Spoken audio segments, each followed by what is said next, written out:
Have you ever thought about opening your own mobile cart or kiosk business? Maybe the facility you manage could establish new revenue by adding coffee, food, or retail services. Cart King International can be the answer to your needs. Cart King is a North American designer and manufacturer of the finest mobile coffee, food, and retail carts and kiosks. Cart King has been working with clients and corporations across North America for 20 years, providing innovative designs, custom manufacturing, and timely delivery. Carts and kiosks are fun, and so are the dozens of designs on our website. Please visit us today at www.cart-king.com or just call us at 1-877-986-7771 and get your sales rolling. PureSoapFlakes.com, 218-568-2525. Have you ever heard of Castile Soap? Pure Soap Flake Company handcrafts fine soap bars, laundry powder, and concentrated soap flakes using organic vegetable oils from their northern Minnesota facility. Bathe your body and wash your clothes with Pure Soap products that are free of fragrance, GMOs, palm oil, sodium lauryl sulfate, and synthetic additives. Keep it clean, folks. Pure Soap Flake Company products are kind to living creatures and sensitive skin, safe for drains and waterways, and work great in high-efficiency washers and top and front-loading machines. Order today at PureSoapFlakes.com, greenhome.com, Amazon.com, or give them a call, 218-568-2525, 218-568-2525. Pure Soap Flake Company is a proud member of the Handcrafted Soap and Cosmetic Guild. Are you ready to change your life, but don't know how to start? Is your stress and worries keeping you awake at night? Have you been battling grief, anxiety, or depression all alone? Have you lost touch with your own sense of being or spirituality? Soul Free Therapies offers professional and affordable live video streaming counseling and coaching services from the comfort of your own home. Sessions offered in English, Spanish, and Portuguese. Go to our website at www.soul-free.com and book your first session today. Hey you, podcast listener, this is your last chance. After this, there is no turning back. Take the blue pill. You wake up in your bed and go back to listening to mundane podcasts that won't challenge your religious beliefs and your so-called truths about reality, the universe, and consciousness. Take the red pill. Subscribe to the Event Horizon podcast, hosted by Mark Anthony Peterson, and he will show you how deep the rabbit hole goes. Event Horizon takes a walk into the paranormal with a splash of conspiracy. It's the podcast that would be born if David Icke and the X-Files had a baby. Subscribe to the Event Horizon podcast by Mark Anthony Peterson on Spreaker, iTunes, Spotify, iHeartRadio, CastBox, Stitcher, or any of your other favorite podcast platforms. Remember, all we are offering is the truth, nothing more. It's the Opperman Report. Join digital forensic investigator and PI Ed Opperman for an in-depth discussion of conspiracy theories, strategy of New World Order resistance, high-profile court cases in the news, and interviews with expert guests and authors on these topics and more. It's the Opperman Report. And now, here is investigator Ed Opperman. And go. All right, welcome to the Opperman Report. I'm your host, private investigator Ed Opperman. I'm the president of Opperman Investigations and Digital Forensic Consulting. You can find a copy of my book at emailrevealer.com. Our first guest today is Stephen and Joyce Singular. I had Stephen Singular on the show once before. We talked about his book about the racism in the LAPD, the OJ case and Mark Furman and all that. Very, very popular show. People should go back. If you enjoy this show here, you should go back and check that out. Legacy of Deception, an investigation of Mark Furman and racism in the LAPD. Stephen Singular does excellent work. All of his books are the kind of topics that we enjoy here on this show. His work on John Benet Ramsey, I believe, is quoted by everybody else who follows him up right after him. He's leading the way on all this kind of stuff. Today we're going to be talking about Warren Jeffs. When men become gods, Mormon Polygamist Warren Jeffs, his cult of fear, and the Women Who Fought Back. Stephen and Joyce Singular, are you there? Yes, we are. Thanks. Thank you so much. Hey, why don't we start first with Joyce? Joyce, tell us who you are. Who is Joyce Singular? Well, I work alongside Steve. I've worked on many of the true crime books. There's been 13 of them out of about more than 20 books that Steve has written. He also has written about sports figures and business books. And I started working with him shortly before we got married. I started attending murder trials and doing interviews, and it kind of evolved into a family business where I would go to trials and take notes. And if Steve was working on another project, then we would have, the combined male-female perspective, and we found that really enriched the stories to have not just two perspectives, but the male and female. That's very interesting. They just had that movie recently where it turned out that the wife was the one that was really writing all the books. Is that what's going on here, guys? Not exactly, but I think I do add some color and drama, and little details that maybe the male eye wouldn't notice, like say what a woman would wear to court so she could appear to be more innocent, to portray herself as sort of an innocent victim. I come in and do that kind of, sharp-eyed work. You know what's great, too? If you could find a spouse, a husband or a wife that has the same passion, the same goals and the same kind of hobbies and stuff like that, you can work like this something together. That's a blessing in your life, man. That's great. Stephen Singular, That's true. Isn't it, Stephen? I tell you find a wife that wants to support you in your work and stuff. You can't ask for more than that. So tell us about yourself, Stephen Singular. Who are you? Who am I? Well, I'm a guy from a small town in the Midwest who grew up a little bit with the shadow of the In Cold Blood story hanging over us, all of us in Kansas. That was the first real big true crime story, published in the New Yorker in 1965, and then published as a book, and then turned into a movie. And that kind of set the tone for all of the true crime writing that would follow. So I went to New York City for a while and worked there as a freelance writer, and then came to Denver.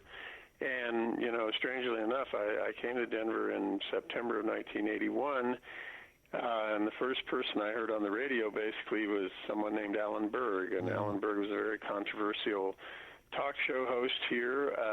It was the week of Yom Kippur, one of the holiest of Jewish holidays, and he was talking about anti-Semitism and racism and all these big American issues. And I said, I've got to get to know this guy. He was just fascinating. So I did. I wrote about him for the Denver Post in 1982, and then he was assassinated in 1984, probably the first political assassination in the history of Denver. In June of 1984, killed because of his ethnic background and some of his political views.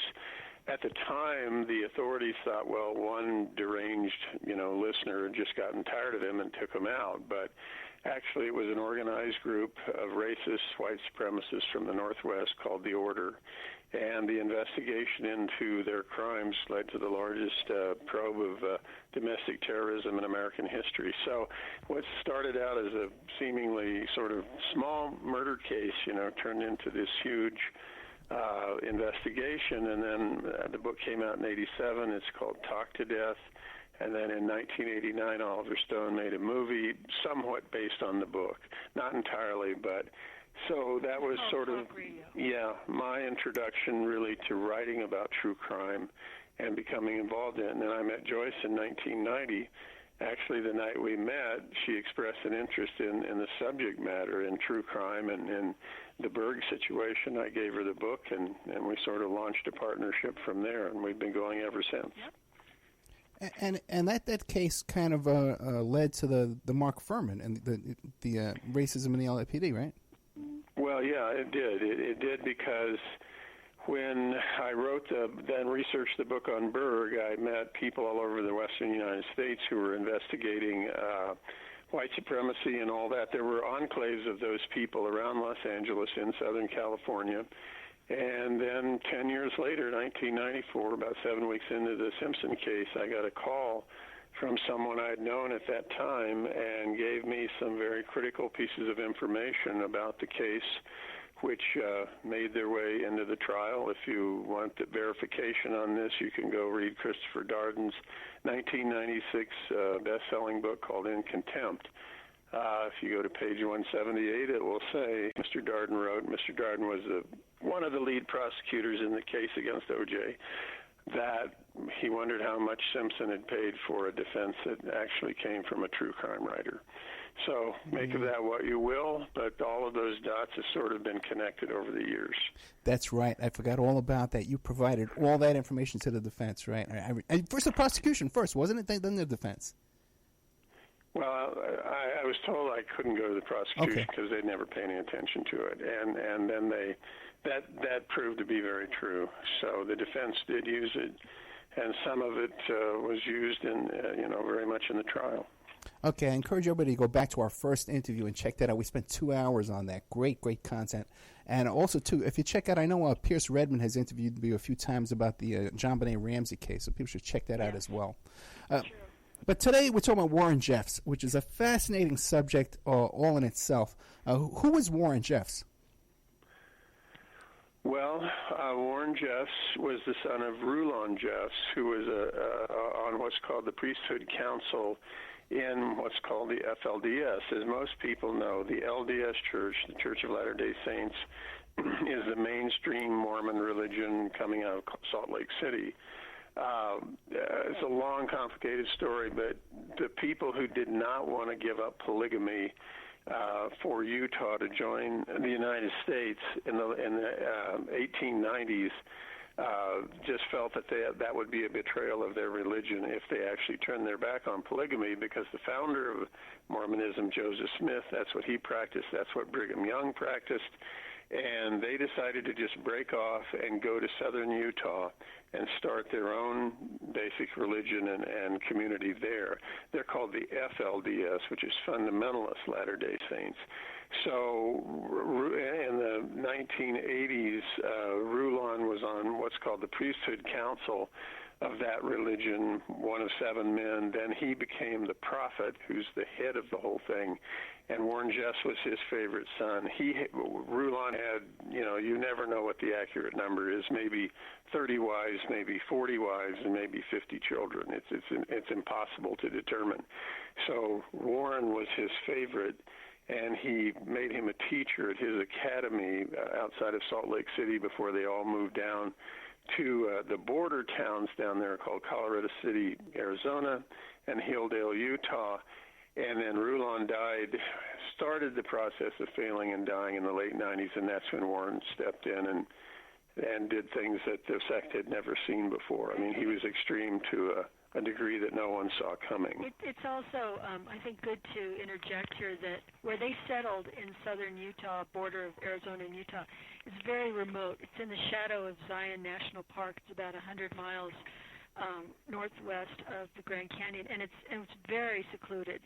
And that it enabled them to kind of fly under the radar with their activities for many years. Right.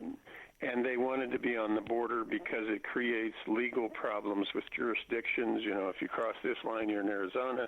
If you cross the street, you're in Utah. And so, the isolation and that was to their advantage. Also, sure, I'm sure that they controlled and owned, like the sheriff and the prosecutor in their town anyway, right? All of the police were FLDS, and all of them were under control. Not so much maybe in earlier days, but when Warren Jeffs came in, they were all under his control. So you say things got much worse when Warren Jeffs came in. Describe what happened. Well, he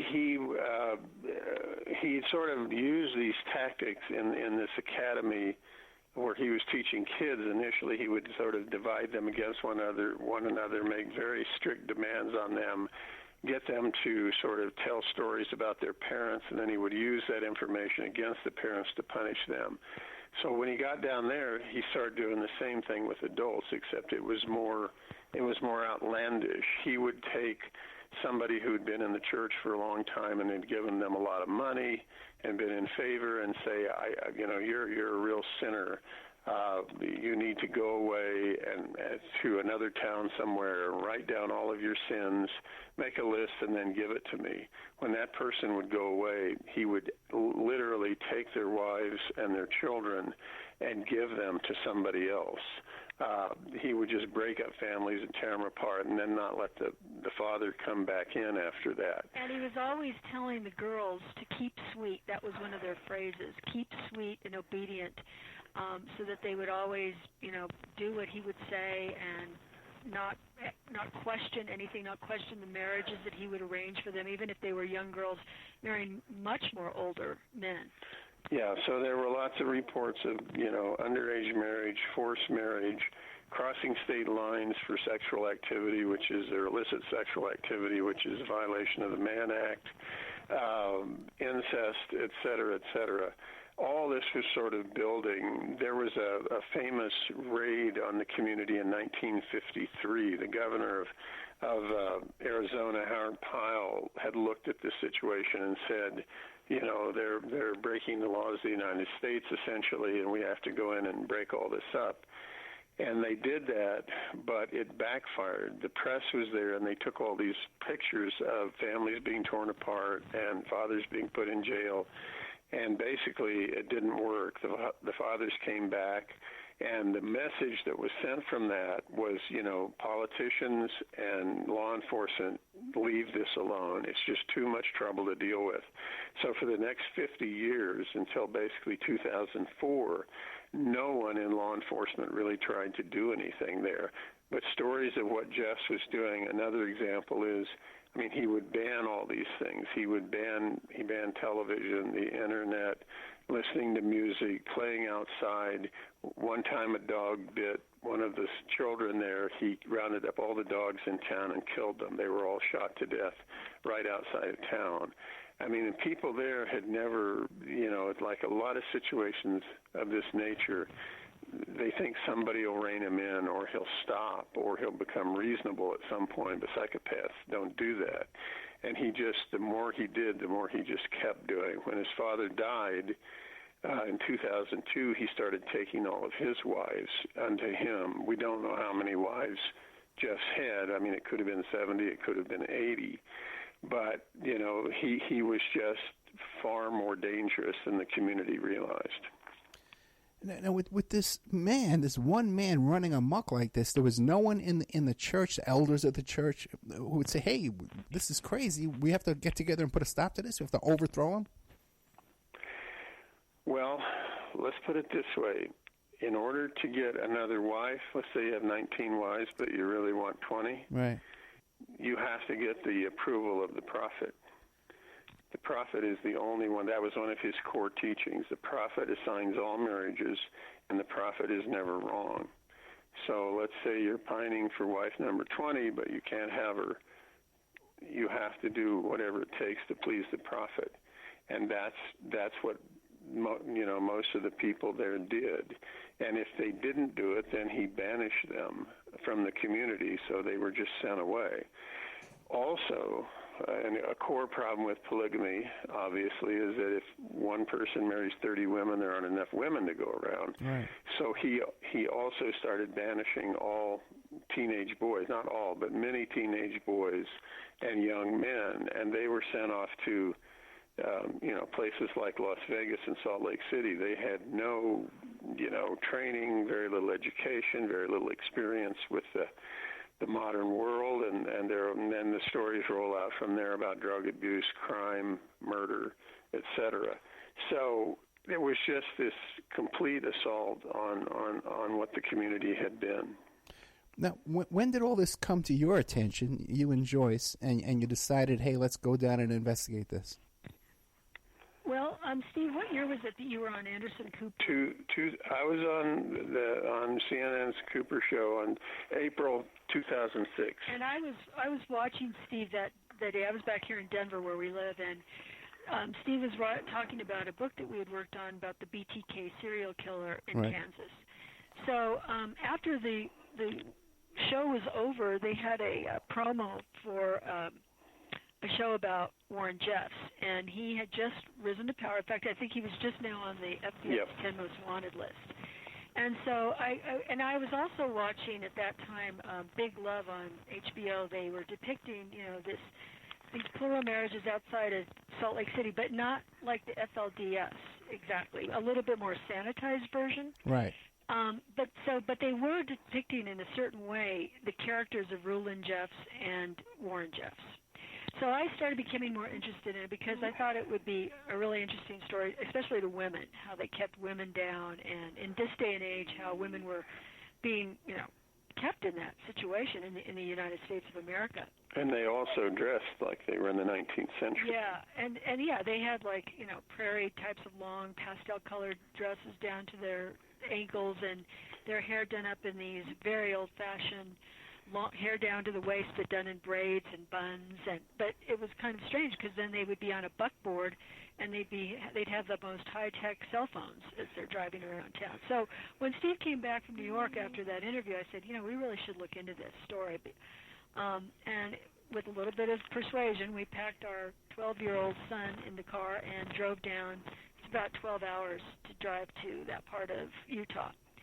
So we got down there, and we didn't really know who to talk to. I think we both watched that there was a woman named Elaine Tyler that ran the Hope organization just outside of Colorado City.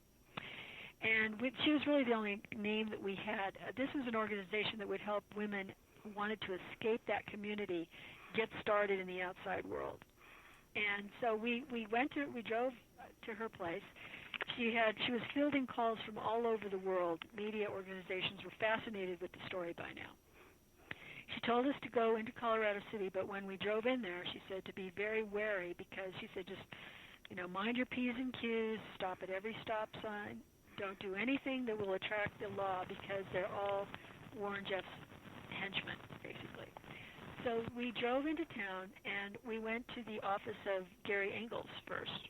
Right, Steve? Right. Well, let me just interject that I said there was this raid in 1953, and for 50 years, again, politicians and law enforcement just wouldn't touch this. A group of women, younger women, basically starting in the 1990s. One was named Laura Chapman, whom we interviewed in depth, and another was Flora Jessup. They came forward and said, this is all illegal. You can't force underage girls into marriage.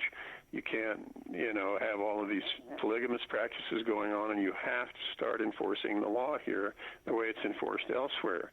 And finally, this began to sink in, and the Arizona side of it, Mojave County, hired this ex-Denver police officer named Gary Engels, who had the height of a absolute mule, and sent him in there. In other words, there were about 6,000 to 8,000 people living there. All of the law enforcement was in Jeff's pocket, and here comes one guy in to basically investigate them for criminal behavior. So he was by far the most hated person in town, and Elaine said, well, drive out to his trailer on the edge of the community and see if you can talk to him. So tell him what happened, George. Well, so he was very nice and said he would give us a tour of the town. And my son and I got in the back, and Steve and he were in the front, and he was in like an SUV. And we started driving to the edge of town, and we'd see people, we could see them peering out and these compounds that they lived in were huge, surrounded by giant cement walls. I mean, just huge. In order to house a family that big, of course, you have to have a compound to house them. And so he drove us around the town, fairly small town, and whenever they would see us coming, they recognized his car, so the women would gather up the children, and they would leave, and you felt really intimidated. And so all of a sudden, we're driving through town, and then we noticed that these two black vehicles started tailing us, and he told us that it was Warren Jeff's people, watching us. And at this time, it was pretty scary because with Warren Jeffs on the lam and on the FBI's 10 Most Wanted list, it was unclear if they had stockpiled weapons right at the outside of town, sort of like the Waco situation. So there was a lot of tension. Nobody knew what was going to develop with the situation. So then Gary Engels, we're driving, these people are tailing us. My son is in the back seat, and we're just going, oh, my gosh, why did we do this? And then all of a sudden, Gary Engels did this very interesting maneuver, and then we were tailing those two vehicles. So it was like just the strangest climate inside that town. I forgot to mention that before we went to see Gary Engels, we stopped at a health food store, had to get something to drink, and Steve stayed in the car, but Eric and I went in. And, of course, you stood out like a sore thumb in the town. They knew exactly when an outsider was coming in. And I could hear them in the background saying about us, look at that, look at that. And, they just managed to intimidate you so bad. And, again, you cannot believe that this is happening in your own country.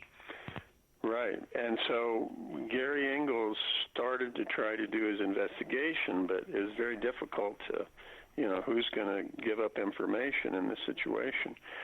But he started going to the men who had been thrown out of the community, lost their family, wives and kids, even their homes.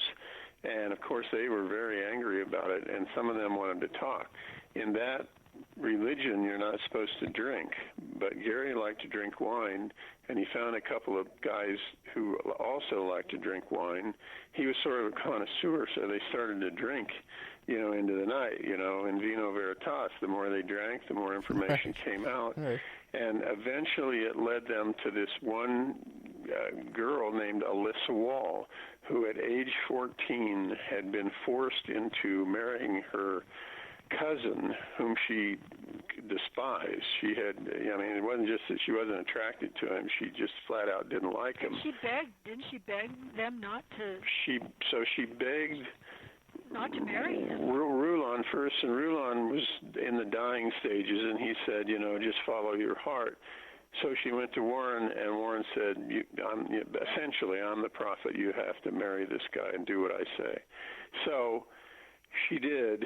She was miserable for a couple of years, and then got away from it. But they got a hold of her, Gary Engels and some other people, and said, would you be willing, to prosecute this case against Jess? It's called accomplice to rape. And she mustered up all her courage. By that age, she was about, I think, 18 or 19.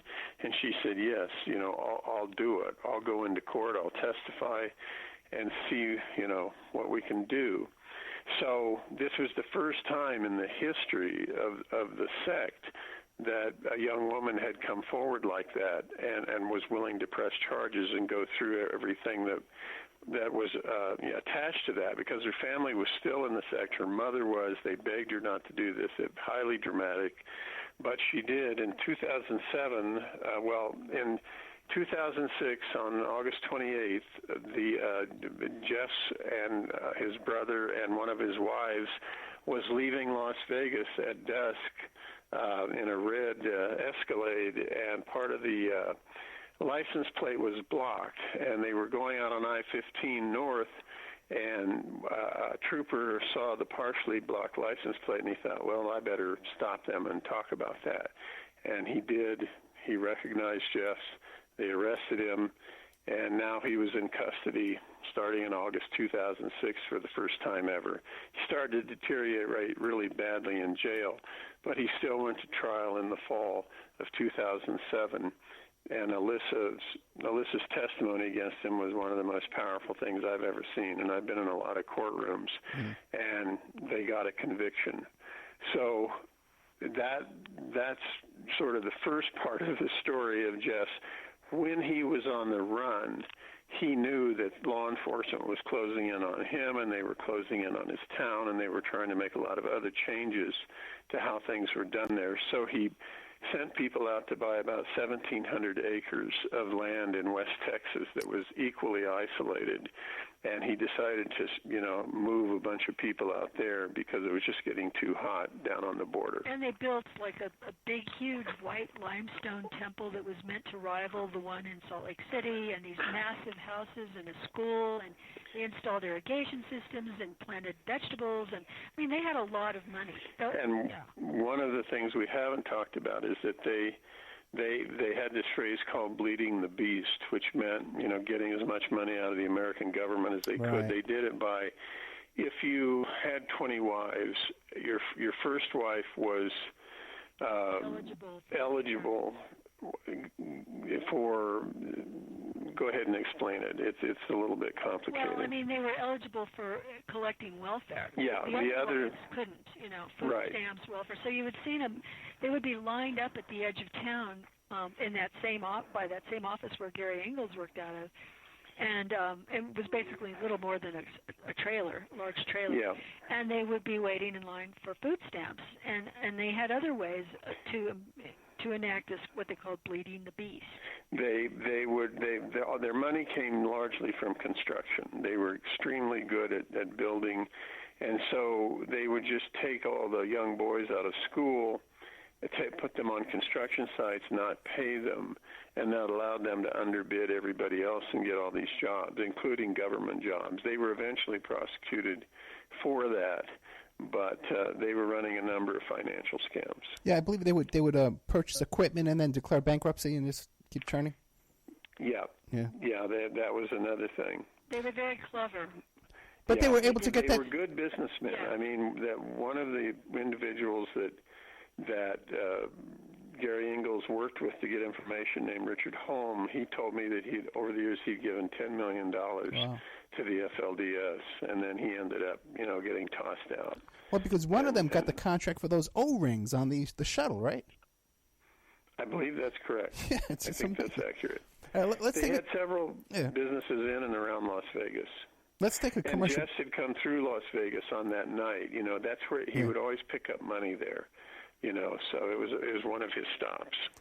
Let's take a little commercial break. Okay, we're here today with Joyce and Stephen Singular. The website is stephensingular.com. The book we're talking about right now, I got that right? Yeah. I'm sorry? I got that right. I got the correct, right? The book we're talking about today is When Men Become Gods. Yep. Mormon Polygamist Warren Jeffs, His Cult of Fear, The Women Who Fought Back. You can catch our friends here, Joyce and Stephen, on 2020 coming up. They're going to be talking about another book about the world's first internet serial killer. That's coming up in the next couple of months, so keep an eye out for that on 2020. We'll be right back after these messages with more of Joyce and Stephen Singular.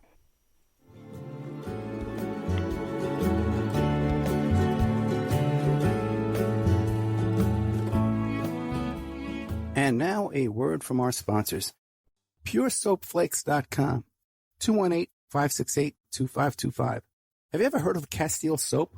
Pure Soap Flake Company handcrafts fine soap bars, laundry powder, and concentrated soap flakes using organic vegetable oils from their northern Minnesota facility.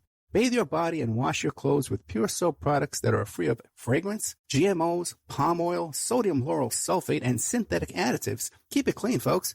Pure Soap Flake Company products are kind to living creatures and sensitive skin, safe for drains and waterways, and work great in high-efficiency washers and top and front-loading machines. Order today at PureSoapFlakes.com, GreenHome.com, Amazon.com, or give them a call, 218-568-2525, 218-568-2525. Pure Soap Flake Company is a proud member of the Handcrafted Soap and Cosmetic Guild. Have you ever thought about opening your own mobile cart or kiosk business? Maybe the facility you manage could establish new revenue by adding coffee, food, or retail services. Cart King International can be the answer to your needs. Cart King is a North American designer and manufacturer of the finest mobile coffee, food, and retail carts and kiosks. Cart King has been working with clients and corporations across North America for 20 years, providing innovative designs, custom manufacturing, and timely delivery. Carts and kiosks are fun, and so are the dozens of designs on our website. Please visit us today at www.cart-king.com or just call us at 1-877-986-7771 and get your sales rolling. Hey you, podcast listener, this is your last chance. After this, there is no turning back. Take the blue pill. You wake up in your bed and go back to listening to mundane podcasts that won't challenge your religious beliefs and your so-called truths about reality, the universe, and consciousness. Take the red pill. Subscribe to the Event Horizon podcast, hosted by Mark Anthony Peterson, and he will show you how deep the rabbit hole goes. Event Horizon takes a walk into the paranormal with a splash of conspiracy. It's the podcast that would be born if David Icke and the X-Files had a baby. Subscribe to the Event Horizon podcast by Mark Anthony Peterson on Spreaker, iTunes, Spotify, iHeartRadio, CastBox, Stitcher, or any of your other favorite podcast platforms. Remember, all we are offering is the truth, nothing more. Are you ready to change your life, but don't know how to start? Is your stress and worries keeping you awake at night? Have you been battling grief, anxiety, or depression all alone? Have you lost touch with your own sense of being or spirituality? Soul Free Therapies offers professional and affordable live video streaming counseling and coaching services from the comfort of your own home. Sessions offered in English, Spanish, and Portuguese. Go to our website at www.soul-free.com and book your first session today. It's the Opperman Report. And now, here is investigator Ed Opperman. Okay, welcome back to the Opperman Report. I'm your host, private investigator Ed Opperman. We're here today with Stephen Singular and his wife, Joyce Singular. And we're talking about the book, When Men Become Gods. Mormon Polygamist Warren Jeffs' Cult of Fear and the Women Who Fought Back. Keep an eye out for them on 2020 coming up, talking about the world's first internet serial killer. The website is stephensingular.com. For the audience, too, if you want to get an idea what this town looks like, our friend of the show, Sarah Jane Woodhall, goes up there, and she drove around up there one time. She does these desert tours. Her website, her YouTube channel is called Wonder Hussy Adventures, and she drives around these back desert areas. And she went to that Walmart up there, and she drove around this town just like they described it, and you get an idea, because they were even checking her out. Before we move on with the story, do you guys have any information of people who might have gone up and visited that town who just disappeared or wound up in jail or anything like that?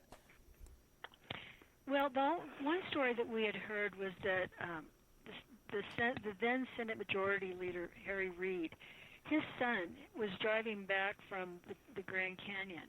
Oh. And he drove through. That's kind of a back route through, Colorado City. You have to go right through there. And he stopped, and he had the same experience as you're mentioning this young woman and we had, where, you really felt like you should not be there. They did not want you there.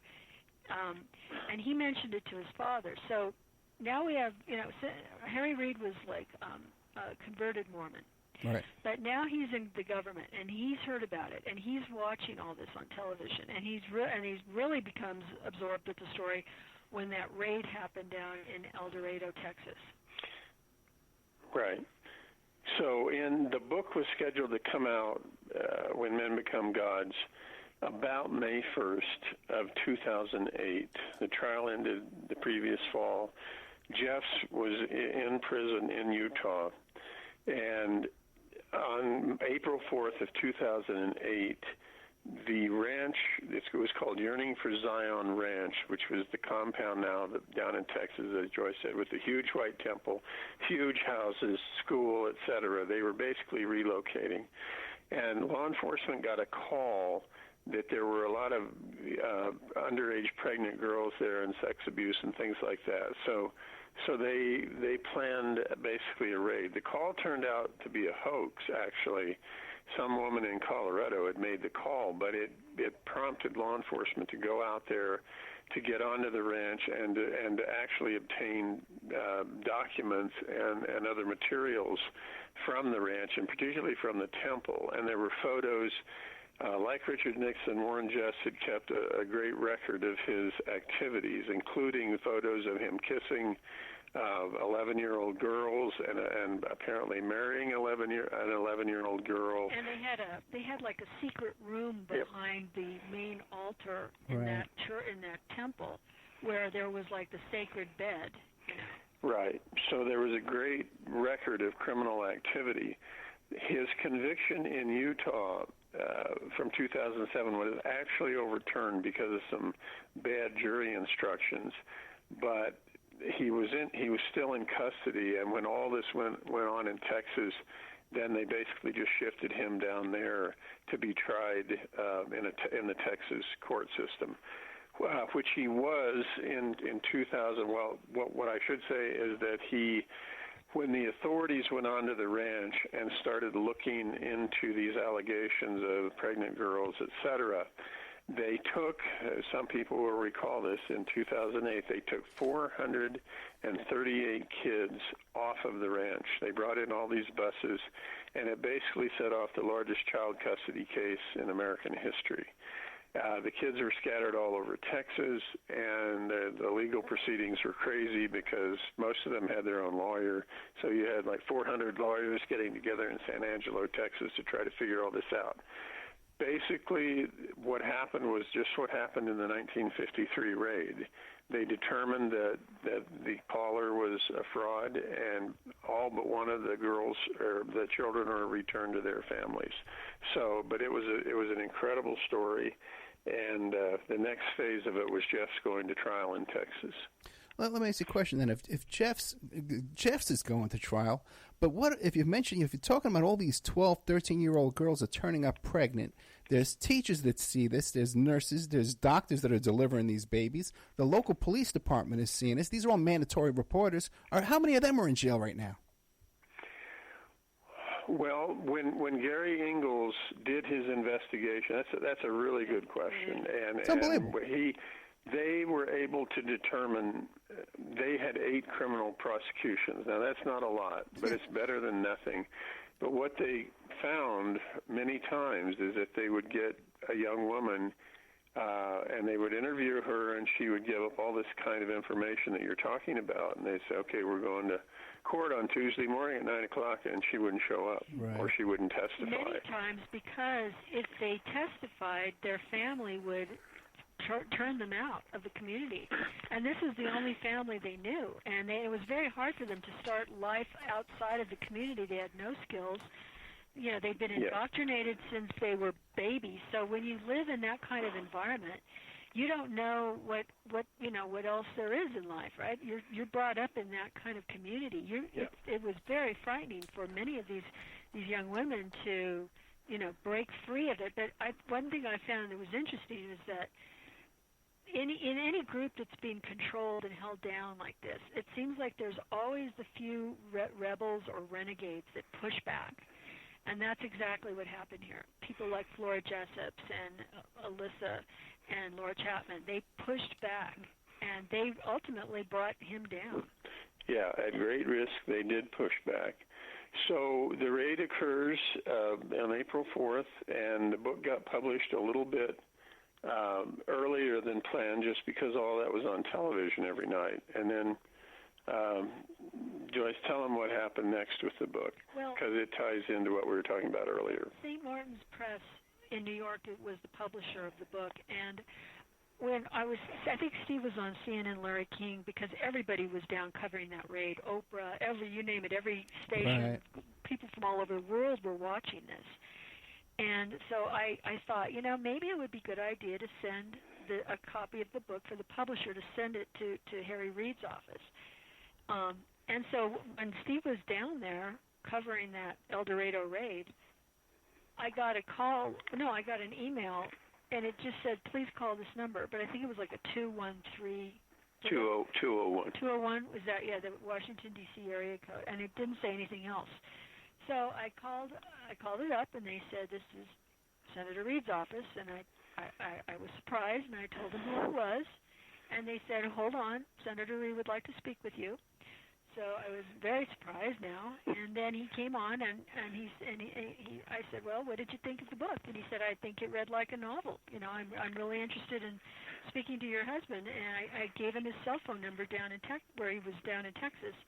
And the next thing you knew, we were being invited to Washington to participate in a Senate Judiciary hearing on crimes associated with polygamy. Right. So Harry Reid, as you probably know, and some of the listeners, was a prosecutor in Las Vegas. And he's a much tougher guy maybe than he appears to be. He went through a lot of things there, death threats, I think death attempts on him. But he has a lot of prosecutors, especially looking at organized crime, think in terms of RICO statutes and things like that. That was sort of his experience. He started to look at the FLDS as a potential sort of organized crime unit because they were committing financial fraud and all these sexual crimes, et cetera, et cetera. And like a mob boss. Yeah. So he wanted to, in late July of 2008, he chaired this Senate Judiciary Committee hearing, and wanted to generate, starting with $12 million, to basically start to investigate all of the things we're talking about. What happened was about 6 weeks later, the American economy began to crash in September 2008, as most of us recall, and the funding never got put in place.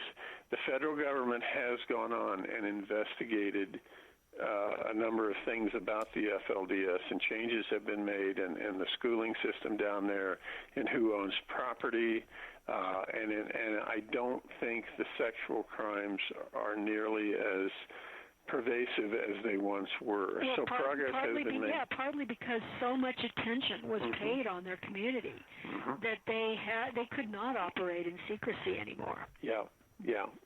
So there are still some hardcore believers in Jeff's, and he was tried and convicted in Texas and got a life sentence, so he'll be there forever. But he still occasionally attempts to deliver sermons from jail and deliver, commands about what people should or should not be doing. But the whole situation basically has dwindled since the height of his power. But interestingly, after all this happened, we heard that another group of FLDS was settling in southern Colorado, in another remote community.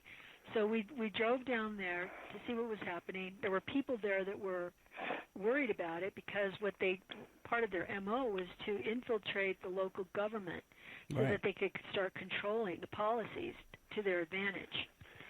Yeah, they scattered to South Dakota, to a couple of places in Colorado. They began building these same exact sort of huge log cabin-like structures where a family of 40 could easily live, and just getting basically new pockets of people around the West. So, and who runs the FDLS right now? Well, it's somewhat undetermined. Warren always had his brothers, Lyle and some other of his brothers. He had many siblings. Do some of the work when he was gone. There was a man named Wendell Nielsen who owned a manufacturing company, who was the leader for a while. It's just a lot more scattered than it once was. The structure's sort of been taken down. And even when he was in prison, at one point, Warren, who did not handle prison well, said all of a sudden started declaring, "I am not the prophet. I am not the prophet." So now he's sending mixed signals, So it's unclear how much hold he still has over the community. Yeah. What about this TV show you see where they're still rescuing young girls out of there? What do you know about that? I haven't heard of that. Oh, really? I don't know about that. Okay. Well, really, because there's a whole show. Now, explain it a little bit, if you could. Yeah, there's a whole show. I believe it's about this this group where they have a group that helps rescue these young girls and they help them escape. It could all be staged, but it's one of these A&E type reality TV shows that's going. Who knows? You know how those shows are. Yeah. I know there was that one show that was on the nonfiction show about polygamy, A Man with 3 or 4 Wives. There was some controversy around that as well. Sister Wives. That's it. But there was a Lifetime made a movie based on the book, but they called it Outlaw Prophet, which was what we both originally wanted to call this.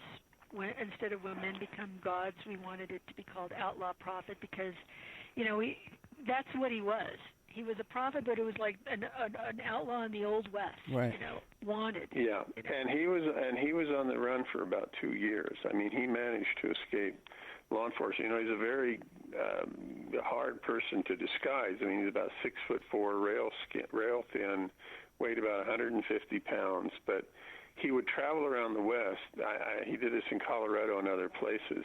He would take about 12 or 15 women and just stash them somewhere in the mountains in a fairly small living space. and they would just be there alone. They didn't even have their children in some cases, and with basically nothing to do.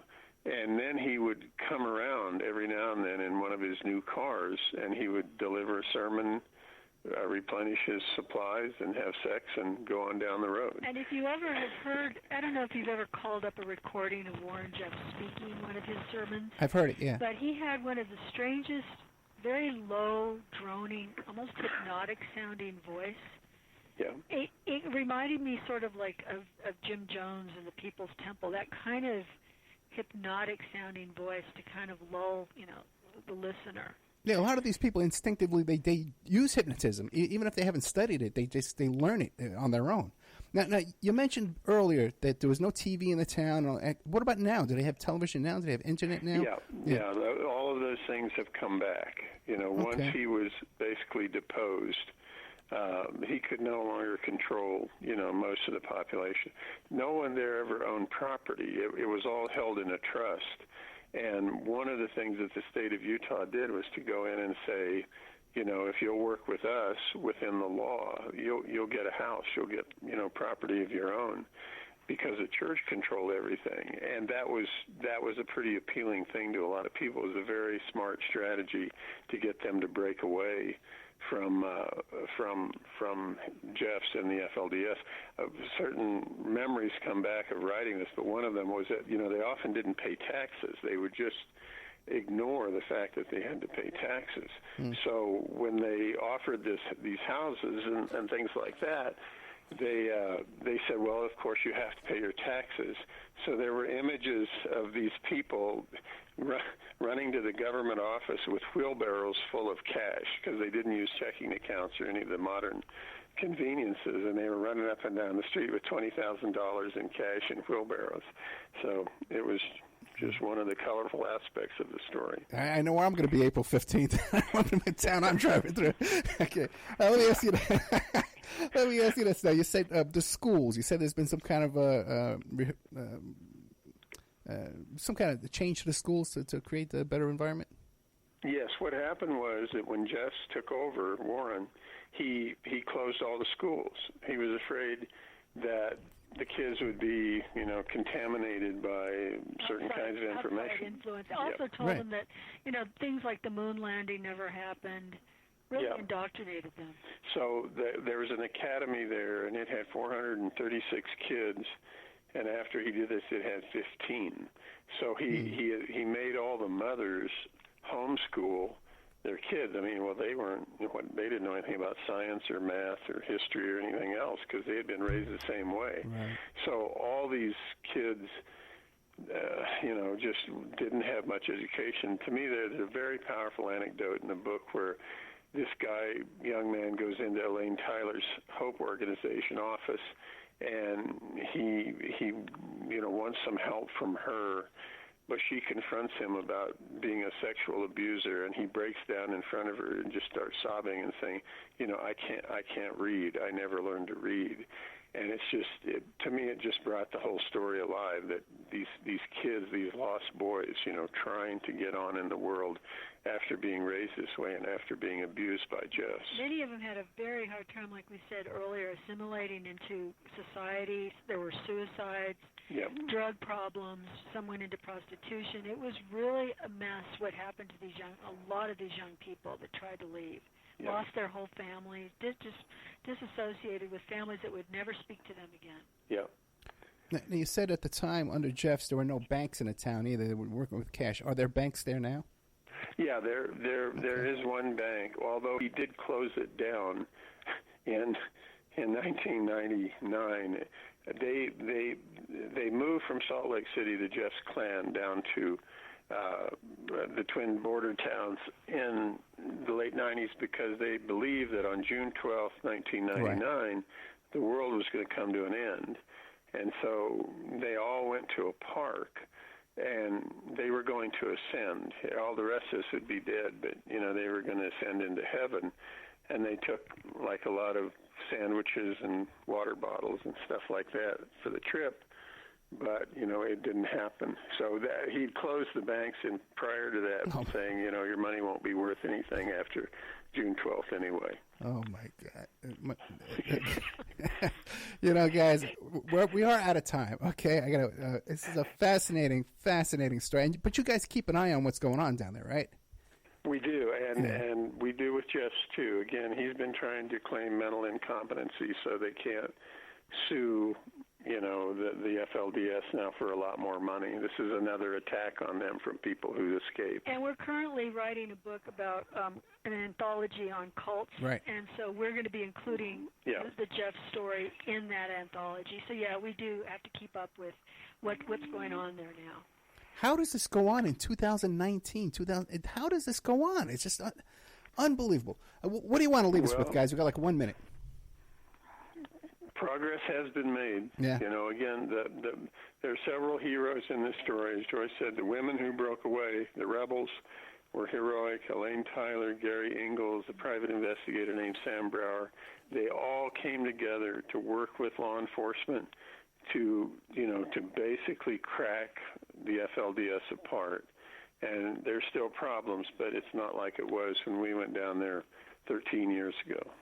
Okay. Well, listen, guys, keep an eye out for Stephen Singular and his wife, Joyce. First time I've talked to you, Joyce.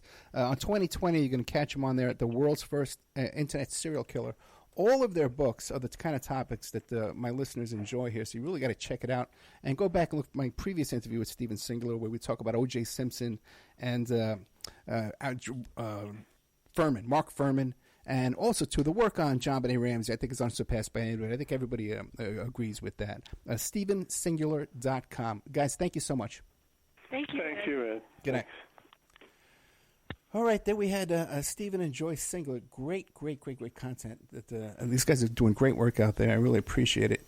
Oh boy! But keep an eye too for Wonder Husky Adventures. You can see the videos for driving through that town. Fascinating, just fascinating story. I've been trying to do a show about this for quite some time. So if you enjoy this, check out our archives. You can go on Spreaker.com and Spreaker.com and find the first show I did with Stephen Singular about Mark Furman. I think if you just Google Mark Furman, Stephen Singular, Ed Opperman, Spreaker, it'll come right up. And we did 2 hours. I remember I caught him in the middle of the night. He came up. He was just traveling. He got off an airplane, and he did 2 hours with me. And he kept making his noise, kept sighing. Like every time I asked a question, like my questions were stupid, so I didn't think he liked me. But I hear now he just does that all the time. I realize now that it's just the guy's just sighs when he breathes. That's just how he breathes. So I really regret not getting him back sooner. But I didn't think he enjoyed his time on the show. So now that I see that he has, I'll be definitely inviting him back for these other topics, because this is just right up our alley. All these things we're talking about here is all the stuff we talk about here all the time at OppermanReport.com. Keep an eye out. I got a bunch of great shows. I got a show with Pierce Rebin about Jeffrey Epstein coming up. I got a show with Ernest Del Casal about father's rights in family court and stuff like that. And then I have this guy called Uncle Bobby, Cephas Johnson, coming on to talk about his nephew, Oscar Grant, who was murdered by the police officer in 2009 at the BART station down there.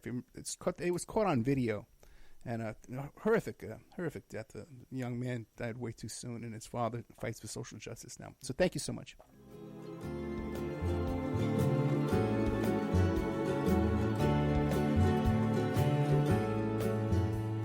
And now a word from our sponsors. EmailRevealer.com. People ask me all the time, hey, Ed, are you still a private investigator? I sure am. Go to emailrevealer.com. We handle adoption investigations, infidelity investigations, where you give us your spouse's email address. We trace it back to online dating websites, catch them cheating online, email tracing, locate or identify somebody from as little as an anonymous email address. Someone owe you money? Back child support? We can find that deadbeat, locate his hidden assets, locate his hidden bank accounts, find his current place of employment, and even assist you in obtaining a judgment and recover that judgment for you. EmailRevealer.com. Digital forensics, computer forensics, cell phone forensics, recover deleted text messages. Create a report that you can use in court. EmailRevealer.com. 800-572-9762. OppermanReport.com. Hey, do you like what you're hearing? Do you like the work that you see us doing here at Opperman Report? You can support that work by becoming a member at OppermanReport.com. And as you have access to over 200 exclusive shows and interviews that you can't find on YouTube or Spreaker or iHeart or iTunes or KYAH. You can't find them anywhere else online, exclusive to our member sections, to our members. Also, too, there's images, videos, documents, court docs, a lot of content there at OppermanReport.com. And it's the memberships that support the Opperman Report and allow us to play these shows for free on Friday nights and Saturday nights on all the stations you hear us on. You can also make a donation at OppermanReport.com. If you want to support the show and become a member, I can give you a discount. I'll give you 13 months for $65 if you email me directly at OppermanReport@gmail.com. And don't forget, you can hear your ad played here on the Opperman Report, reach hundreds and hundreds of thousands of people on a daily basis because the show is repeated every day all over the world. Contact me at OppermanReport@gmail.com and I'll give you a good deal on advertising rates.